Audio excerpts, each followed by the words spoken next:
in the Wall Street Journal earlier this month describing the best investment you've ever made. Might surprise people. Can you explain it to us?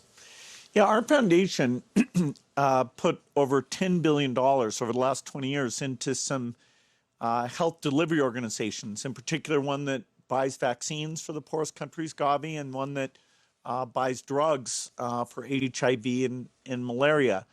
And they've really had quite a dramatic impact. And so now we have each of those organizations going back out, mostly to the donor government, saying, hey, are you going to renew the commitment here so we can keep improving these health outcomes? And so I shared the fact that any way you look at it, from a humanitarian point of view, from an economic point of view, it's clearly one of the best investments I've ever been involved in.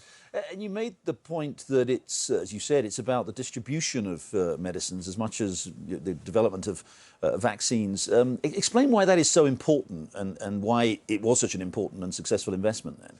Well, what we saw in the year 2000 when our foundation got going was that although there was a need to invent new tools like HIV vaccine, TB vaccine, there were actually a couple of vaccines that could have a huge impact, but they weren't getting to the poorest. There was a diarrheal vaccine and a pneumonia vaccine. And so Gavi said, okay, we will finance it. We have to get a super low price, sort of a break-even price, and then get it out to the world's poorest children who are 20 times more at risk of dying of these diseases than the kids who were getting those vaccines. So it was purely an equity-driven thing. We had to learn as we went about how to do delivery, how to make sure we had the right connection with the private sector. So it's been interesting over the 20 years that we've gotten smarter and smarter.